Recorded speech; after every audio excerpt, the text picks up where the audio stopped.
Bună dimineața și bun găsit la BU. Sunt Sabina Iosub și vă invit să rămâneți alături de mine în următoarea jumătate de oră. O să discutăm despre lucruri extrem de importante și de sensibile, despre traficul de persoane și despre violența asupra femeii.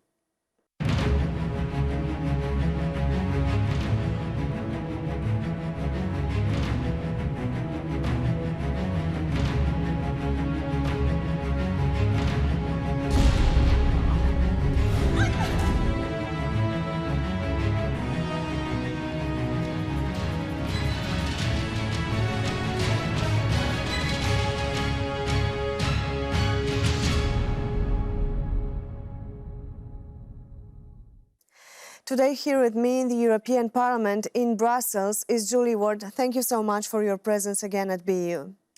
It's always a great pleasure to come and talk to you about issues that we both care about, I believe. Yes, it's very important to see exactly what has to be done in this area of protecting women in general, trafficking, the humans, and also violence against women. Let's see what has been done at the European level until now. Well, the EU has supported the Istanbul Convention, even though it is not an instrument solely for member states. It is wider,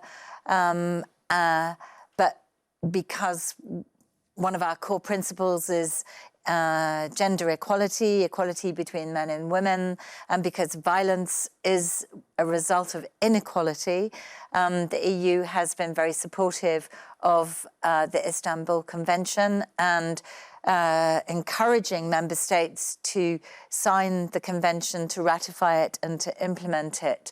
So it's very sad that some member states made the first gesture of signing but then didn't ratify.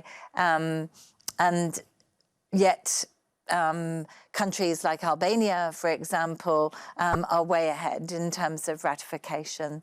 So I think that we have to return to this issue constantly, particularly when the political landscape changes. And we have a great opportunity with the new Commission, and particularly with Helena Dalli, the Maltese Commissioner, who will hold the equalities portfolio and who has promised that she will push member states to be much more proactive in this area. Even though some countries have ratified the convention, maybe it's not enough for women to be protected from violent men or women. Well, this is a global fight, yeah? And all our rights are under attack globally, like we've never experienced before. So those of us who, you know, were feminists a long time ago, we thought we won the battles. We thought all the taboo subjects had been brought out into the open and that we could discuss these things. And indeed that we had made a lot of progress. And what we discover, in fact, is that very illiberal democracies and, quite frankly, fascist leaders and very traditional governments and politicians are now pushing back against LGBT rights, against women's rights, against all kinds of rights.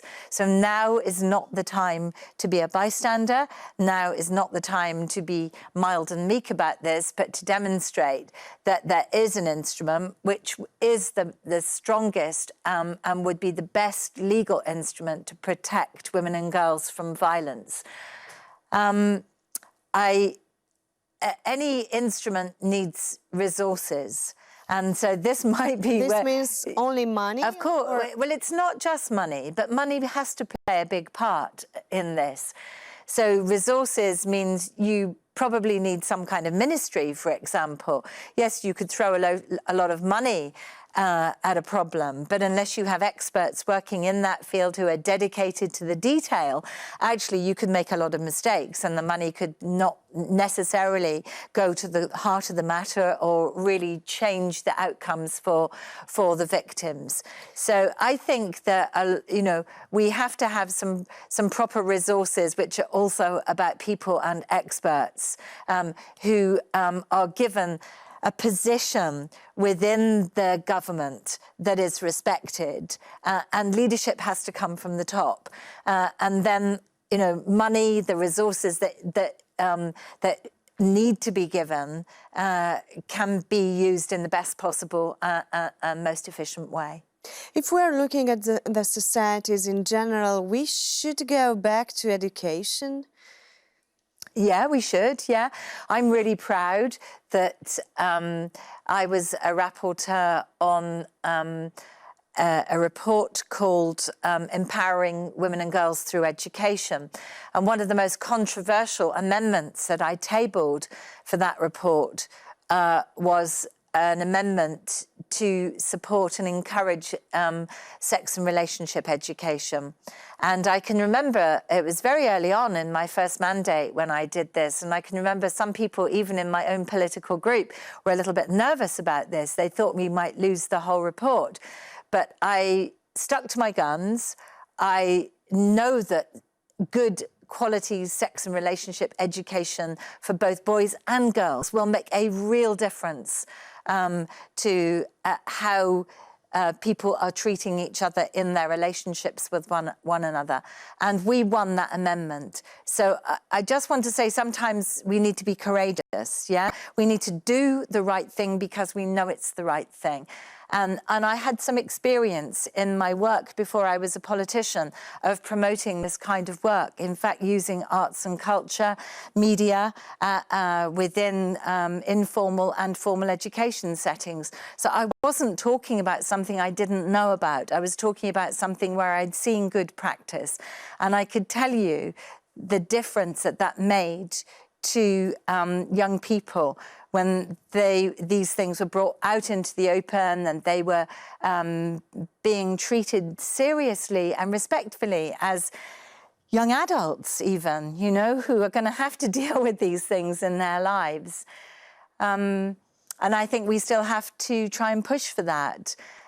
We should be addressing these issues actually at the earliest age. And that doesn't mean that we have to be graphic about sexual practice, but we have to talk about respect. We have to talk about how we treat each other. Saying no, it's no. Yes, yeah.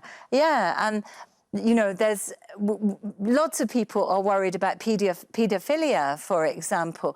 So young people need to know what is appropriate touch, what is not appropriate touch, yeah?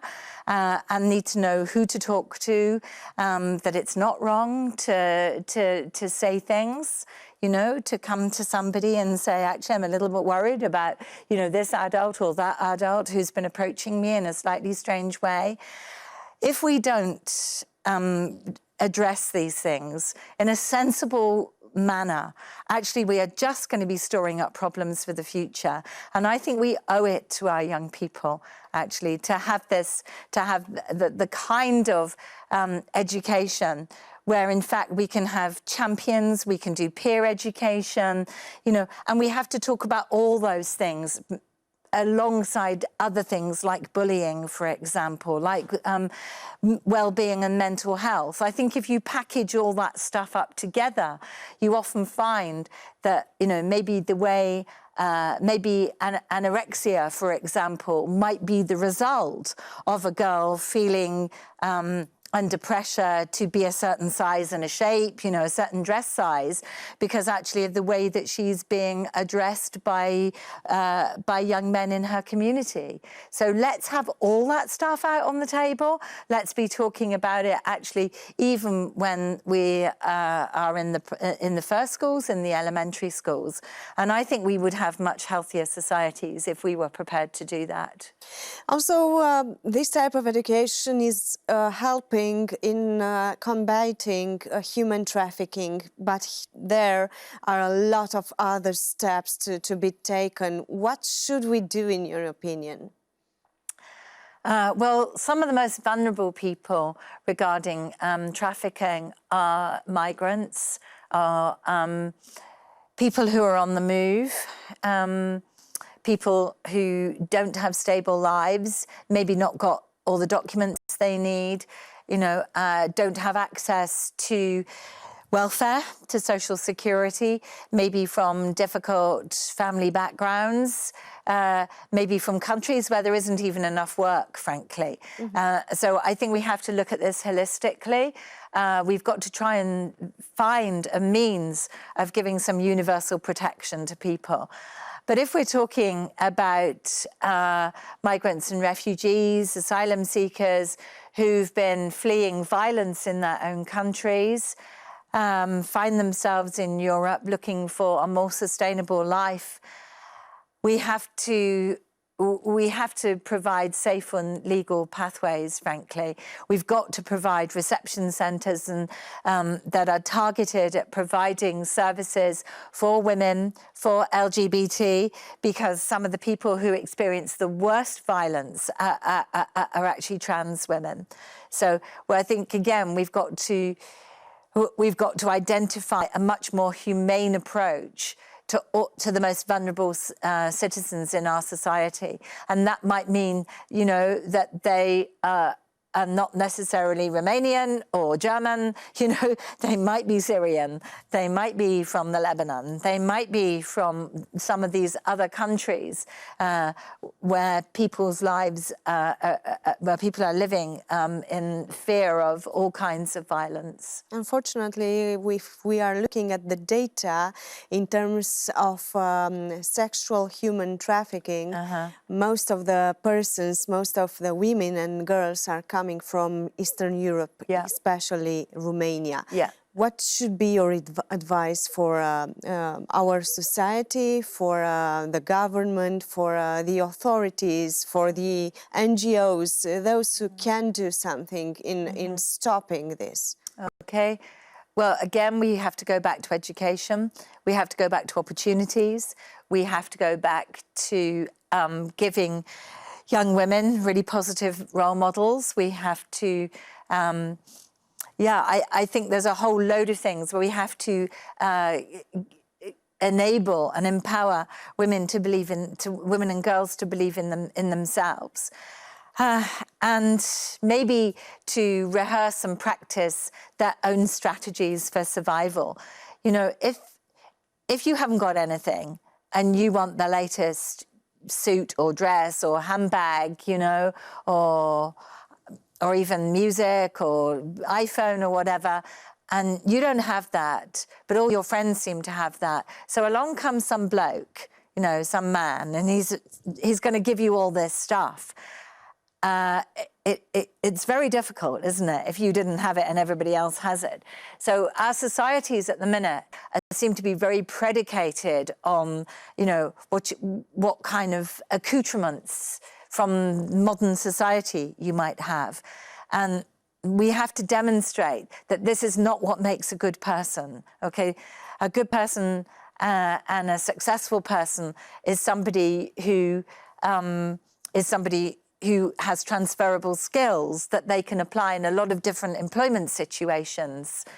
And if girls don't have that and they don't have that belief in themselves, it's actually harder to resist the guys who come with the gifts and the goods. But that is not going to end, you know, that's not going to be a happy story at the end of the day.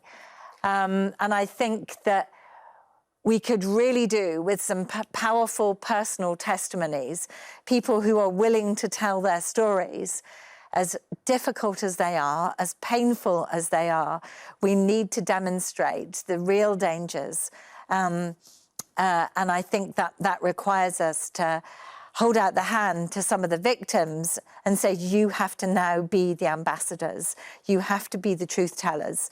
You know, we need some programs where we can preserve their anonymity, but I think we have to demonstrate some of the dangers. Thank you so much, Julie Ward, for your advices, for your comments, and for being here at BEU. We will focus now on Romania.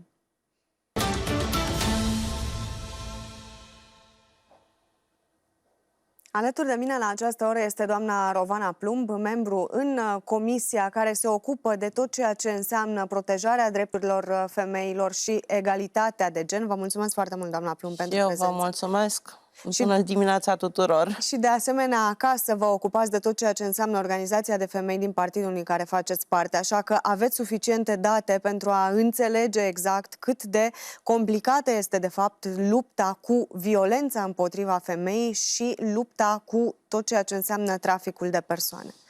Într-adevăr, sunt două fenomene care în ultima perioadă, în ultimii ani, au luat amploare.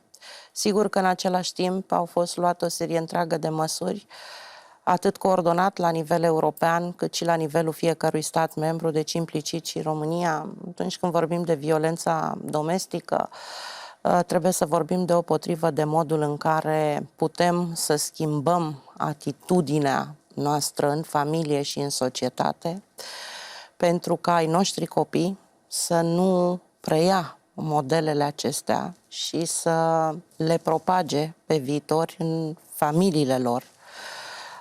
Cred că avem nevoie de schimbarea mentalului colectiv, de eliminarea de stereotipuri în continuare. La nivel european ne preocupăm de acest lucru. În România știți bine că au fost făcuți pași concreți. Încă din 2016 România a semnat și a ratificat Convenția de la Istanbul, care pune un accent deosebit pe combaterea și diminuarea fenomenului violenței domestice.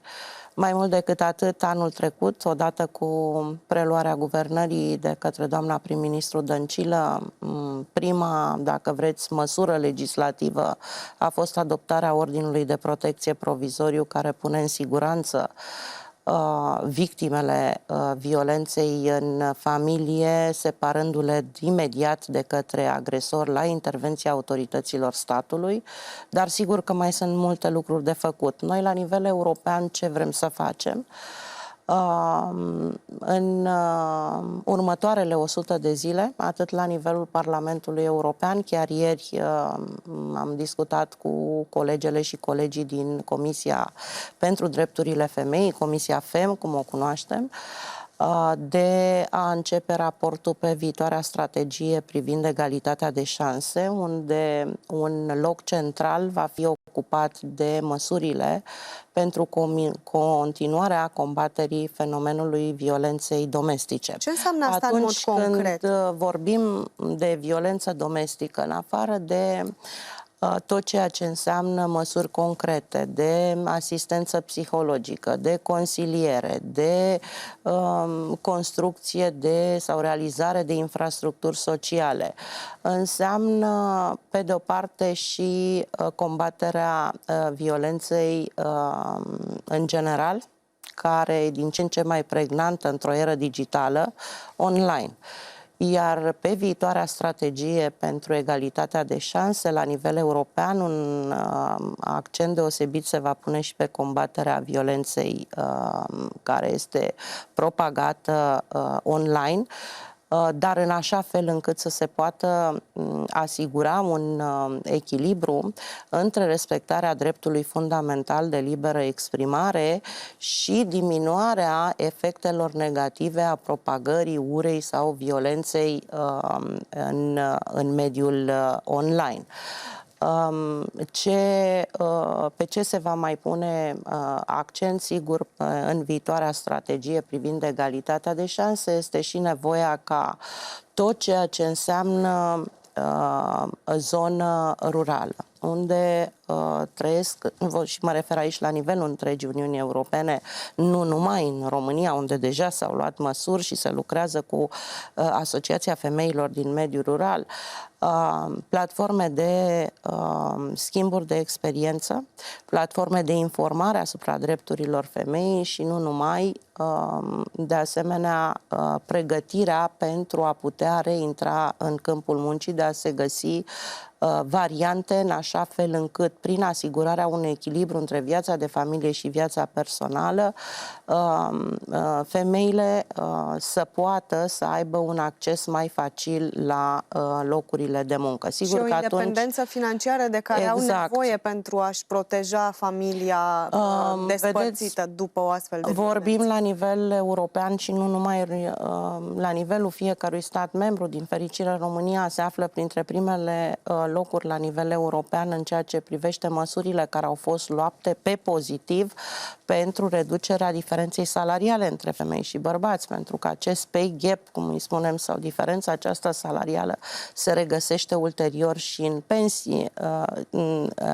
Viitoarea strategie privind egalitatea de șanse va pune accentul și pe un mod mai transparent de plată, astfel încât această și promovarea femeilor în sectoarele de activitate economică, care sunt astăzi mai mult reprezentate de către bărbați, în așa fel încât această diferență salarială să poată fi redusă. Este un alt obiectiv pe care și pe acesta îl considerăm absolut important din punct de vedere al evoluției și al sustenabilității, al stabilității pe care fiecare din familii și-o dorește. Și le doresc. Vreau să mai mergem într-o zonă, pentru că tot ceea ce înseamnă acest tip de a trata femeia ca pe o ființă inferioară duce și la un trafic de persoane extrem de ridicat. Da, am văzut cifrele unde România apare pe primele locuri. Este adevărat, acest, îi spunem noi, mod de sclavie modernă, această exploatare prin utilizarea traficului de persoane. Sigur că în ceea ce ne privește aici, la nivel european, este nevoie de o coordonare mult mai eficientă între statele membre. Aduceți-vă aminte de momentul anului, cred că 2014, eram la Ministerul Muncii atunci, sau 2015, ce s-a întâmplat în sudul Italiei, când s-au luat măsuri concrete. Avem nevoie de o cooperare extinsă între statele membre și cu o coordonare la nivel european între autorități, astfel încât să putem să întrerupem acest lanț al celor care furnizează acele servicii care conduc sau care sunt incluse în acest trafic de persoane. Mă uitam pe niște date statistice de curând, cam 70% dintre persoanele care sunt traficate la nivel internațional sunt femeile și fetele. Iar la nivelul Uniunii Europene cifra e destul de alarmantă, sunt 95%. Sigur că unul dintre factorii determinanți, să spunem așa, este cel al migrației, al situației încă precare la nivelul de viață al diferitelor familii și din acest punct de vedere trebuie luată o serie întreagă de măsuri. În România s-au luat creșterea de salarii, creșterea de pensii, noile locuri de muncă care s-au creat, inclusiv prin utilizarea fondurilor europene, au condus la un nivel mai bun, ca să spun așa, mai adecvat în ceea ce privește locul de muncă și sustenabilitatea unei vieți decente pentru o familie. Totuși, ați văzut ce s-a întâmplat în ultima perioadă, că sunt fenomene pe care trebuie să le combatem. Le-ați prezentat și au fost prezentate în mass media, iar pentru aceasta, în ceea ce ne privește de la nivel european, nu putem să facem altceva decât să asigurăm prin măsuri coerente o abordare unitară în ceea ce privește combaterea acestui fenomen, care există, după cum ați văzut, nu numai la nivelul intracomunitar, ci și extracomunitar, și atunci sigur că trebuie lucrat pe cauză pentru a diminua efectul. O problemă globală care trebuie abordată global și doar lucrând împreună putem rezolva această problemă. E un subiect despre care o să tot discutăm aici la BU, pentru că sunt măsuri de luat în continuare. Mulțumesc, Rovana Plumb, pentru prezență. Mulțumesc și eu. Vouă celor de acasă vă spun să rămâneți pe Antena 3. Nu uitați că ne revedem și sâmbătă viitoare la BU. Cu bine!